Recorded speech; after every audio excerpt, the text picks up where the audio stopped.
Welcome back. This is 5 things I hate about my Chrysler 300. Let's get into it. It might be more than 5. We'll just start at 1 and go from there. I think I'm gonna start with the most obvious thing is the aftermarket. The aftermarket for this car is trash. Like there's no body kits readily available. Every part that you look for this car says it fits a Charger, but not for it, even though it's sitting on the same chassis. So it's pretty frustrating when you're trying to get performance parts, aftermarket parts, and everything is labeled for a Charger. And if you reach out to a company and they'll say, well, we know it fits, but we technically can't say it fits. So that'll be the first thing. Not a big aftermarket for it. It's just trash. I think the next thing I hate is the interior. It's supposed to be a luxury version of a Charger, but sometimes you can't tell. You know, you get a higher trim level Charger, like an SRT Charger. Interior to that, sometimes the seats, it might have Alcantara or something. I think the later 300, this one's a 2015, so this one has leather seats. But I like the one that they had like in the, I think the later models had like what, Alcantara and suede or something in the middle. But the interior of the center console by your windows, it often flexes due to excessive heat. If it's hot, like if your car is exposed to a lot of heat, the interior will start to flex a little bit. So it's pretty cheap on the inside, especially on the dash. Around the dash, you know, it'll start to squeak closer to your windshield. So this is like little stuff that could have been like taken care of properly. Like this is a 300, set it aside from the Charger. Let it have like a different like material other than the Chargers or something. My next gripe will probably have to be performance packages.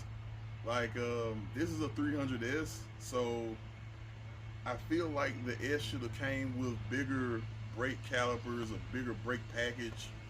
I feel like the suspension, it could have came with like the upgrade suspension like in the SRTs, because some of the RTs have the Bilstein struts.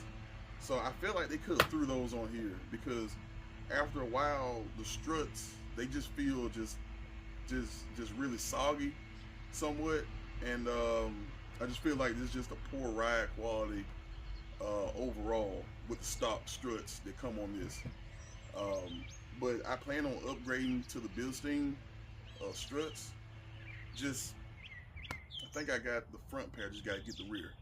But yeah, the performance package, since this is a S, I really wanted to see it come with like better equipped, a better spec on this car than what it has. So it's like you get the same calipers and the same struts as a V6, and this is a V8 car, so I expect for it to be of better quality and better material. So yeah, performance parts on this thing are just, and I don't know if it's just me. For the fourth one, I know we talked about it some, but just the brakes are just ass. I don't know if, like I said, just me or what, but every 300 Charger that I come across, some actually like have just terrible brakes, and you just can hear them squealing for no reason. But I hear it more so on these, and it's just a terrible thing. Like I got this thing from a dealership, and it was just squealing right out the gate. So that was the first thing that I tackled, was just the brakes. Put on new brakes, new rotors all the way around, and it still squealed, like mildly though. It wasn't as bad as it was originally, but the brakes are just, to me, are absolute trash on this car. You have a big car and you're trying to slow it down, and it just takes its time to me sometimes. Like it's different for most, but for me, I'm used to some stuff just stopping a little bit more abruptly. You know, especially if you're playing with the car, you land on it hard, and you need to come to a quick stop. This thing takes forever to stop. So number 4 had to be like just really trashy ass brakes. And number 5, isn't the engine at all. I love the 5.7. Has a good bit of power to it. Driving in sport mode mostly, and it feels really, really good, really responsive.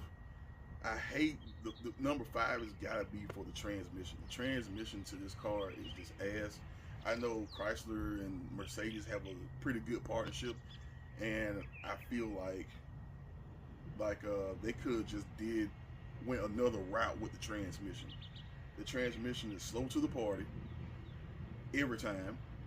Once it gets warmed up, it's better, but other than that, the transmission is just either late shifts and I know a lot of people said they had to get a tune on the trans so that it could be more responsive, more woken up or something. And some other folks just said to put Lucas transmission in there to try to help it shift out a little bit better without a tune if you don't want to take that route. But yeah, the transmission in this car is ass. But that's it. That's it. Thank y'all for staying the full course of the video.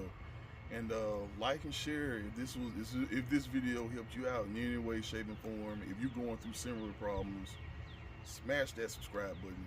Hit the like button for me. I appreciate it. And my last gripe about this car is the community. The 300 community is so ass that most of the time when you see most 300s in groups, they're sitting up high on 24s. The paint is horrible, and people are just showing it off like it's the shit, and it's not. It's nice to see performance-inspired builds and proper builds on these cars because it's a rare thing to see. Full suspension, full tire wheel setup, proper engine mods. That's the shit that I like to see.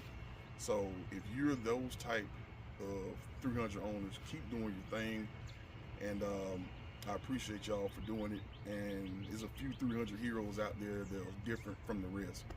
So yeah, the community is kind of low-key ass, but I want to thank y'all for tuning in. Like I said, y'all be safe, be blessed. Subscribe to the channel. More coming on the way. Got performance parts coming in. Stay tuned.